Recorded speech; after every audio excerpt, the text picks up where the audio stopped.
इजाजत चाहूंगा उर्दू में बोलने की, क्योंकि मेरा ख्याल है कि यहाँ पे सिर्फ एक शख्स की वजह से सब लोग अंग्रेजी में बोल रहे हैं, तो उनको बाद में तर्जुमा आपने के कान में करा दिया जाएगा।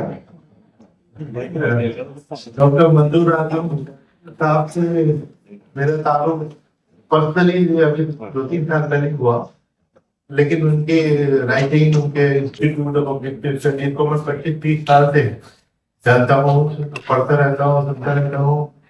हिंदुस्तान में रिसर्च की बहुत कमी है और रिसर्च की क्वालिटी की तो बहुत ही कमी है, लेकिन क्वालिटेटिव रिसर्च जितनी अच्छी Indian institute of objective studies से आती रही है वो बहुत ही काबिल तारीफ है।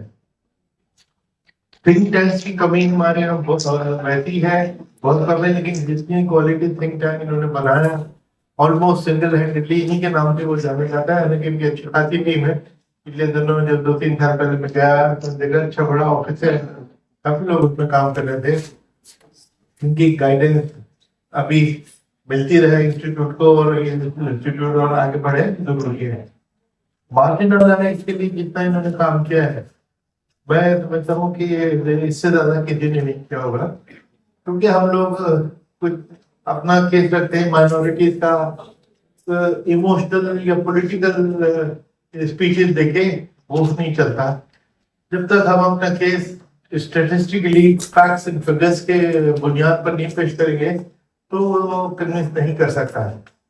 और इसका मुझे पर्सनल तजुर्बा पिछले कुछ सालों में हुआ। 4-5 साल पहले मैंने किताब लिखी थी population myth, Islam planning and politics in India. तो उसमें मेरा पब्लिशर ने मुझको बहुत तंग किया, हार्वर्ड कॉलेज।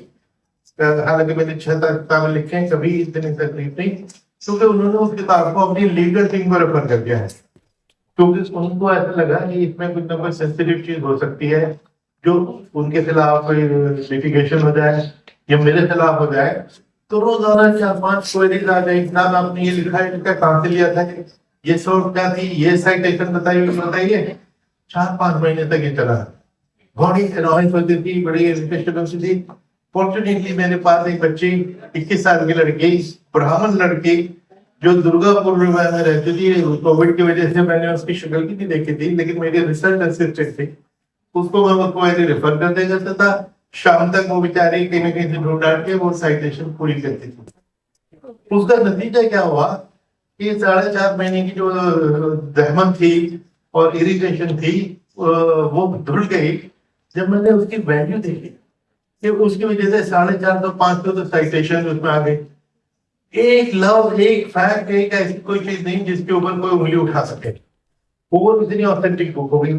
यहाँ तक कि मैंने आई कैन मेंशन के आरएसएस चीफ मोहन भागवत जी को एक किताब पेश की और उनसे मैंने कहा किताब की जो इल्जाम लगाया जाता है, हम 5 हमारे 25, हम 4 हमारे 40, ये सब बेबुनियाद है। क्योंकि पॉलीगमी तो इंडिया में हम 5 हमारे 25 को मतलब मेरी 4 बीवियां, मैं तो 40 साल से अपनी दूसरी बीवी को ढूंढ रहा हूँ कि कहाँ से मिलेगी। मैंने उनसे कहा कि साहब देखिए हिंदुस्तान में पॉलीगमी तो संभव ही नहीं है, मुमकिन ही नहीं है। कहले वो कैसे? मैंने कहा औरतें ही नहीं है। कहने का मतलब, मैंने कहा एक जेंडर रेशियो एक चीज होती है कि 1000 मर्दों के मुकाबले में कितनी औरतें हैं।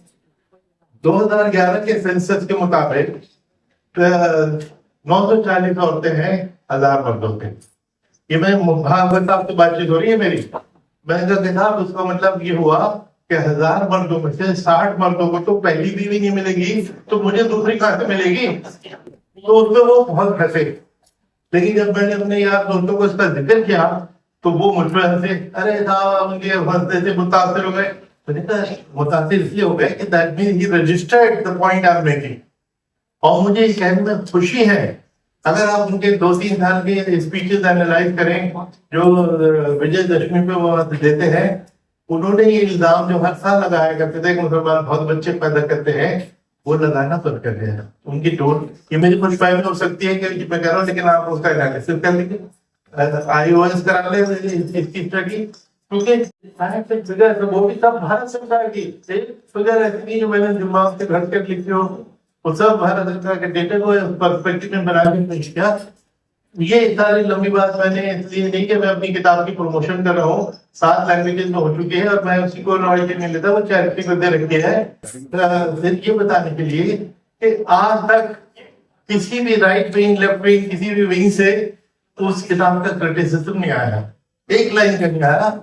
हालांकि बड़ी बड़ी कंट्रोवर्शियल बातें हैं, हम 4 हमारे 5 हमारे 25 को कंट्रोडिक्शन है, लेकिन उसकी सिर्फ ये वजह कि quality research, facts and figure, no emotional appeal, no political भाषण उसमें फैक्ट दिया। जैसे कि डॉक्टर कुंडू है, इन्होंने जिंदगी भर इतना काम किया, या आज तक अभी तक हम जस्टिस सज्जन रिपोर्ट की जिक्र करते हैं, वो सिर्फ इसलिए कि उससे पहले तो डेटा ही नहीं था इस सब्जेक्ट पर बात करने वाला। वो 2006 में जो रिपोर्ट आई वो एक बुनियाद बन गई सारी डिबेट की कि मार्जिनलाइज्ड लोगों के साथ, माइनॉरिटीज के साथ क्या हो रहा है इतने सालों से, उसकी बुनियाद वो बन गई। उसके बाद कुंडू साहब की अध्यक्षता में की सदारत में जो कमेटी बनी कि उस पर इम्प्लीमेंटेशन कितनी हुई, वो अपनी जगह एक मॉन्यूमेंटल रिपोर्ट हो गई।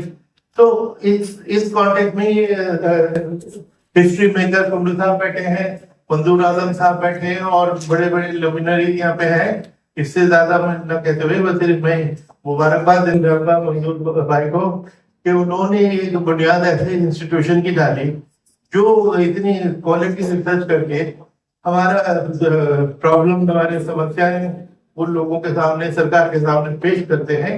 और सरकार से भी कोई अगर मदद लेनी है, ग्रांट लेनी है, उसके लिए केस का अच्छा ऑथेंटिक और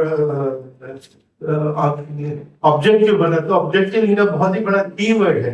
जब तक हम ऑब्जेक्टिव के होंगे तो हमारी बात में कोई क्रेडिबिलिटी नहीं रहती। आपके साथ मैंने मुबारकबाद देता हूं मंजूर आलम साहब को उनके लाइफ लॉन्ग वर्क के लिए, और आप सब आपने पेशेंस से मेरी बात सुनी। Thank you very much.